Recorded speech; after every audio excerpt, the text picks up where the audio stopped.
ধরে নিন সপ্তাহের একটা নিখাদ কাজের দিন, তবু আজ শেষ দুপুরে স্থির যৌবনা হৈমন্তিকা যখন ক্যাজুয়াল কর্মীর ছোট্ট টেবিলে ঠান্ডা আলু ফুলকপির মলমে হাতরুটি বুলোবে, তখন তার লাজুক বর সাবেক মোবাইলের ঘনঘোর ইশারাতে লুকোনো ইচ্ছে উঁকি দিয়ে ডাকবে, এই মেয়েটা, ফেরবার পথে গরম চপ আনবো, ছাদে বসে অনেক রাত পর্যন্ত ছায়াপথ দেখব।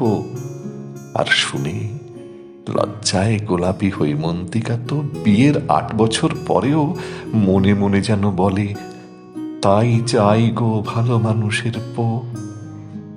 জানো না রে পোড়া মন, কবি হতে গেলে খাতায় কাব্যি না ফলালেও চলে, শুধু সাঁঝবেলার আলিশান ছাদে খোলা আকাশের দু একটা দূরের তারা আর রাত পাখির অস্ফুট গানেও কাছের মানুষটাকে বোঝানো যায়।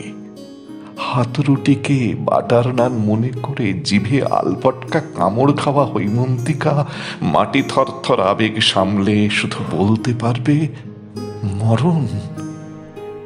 রাত 8:30 বাড়ির কলিং বেলে আঙুল ছুঁয়ে যেন বুঝতে পারি আমার 7 জন্মের 70-এর দুটো ঠোঁট ক্রমশ উন্মাদ হয়ে উঠছে।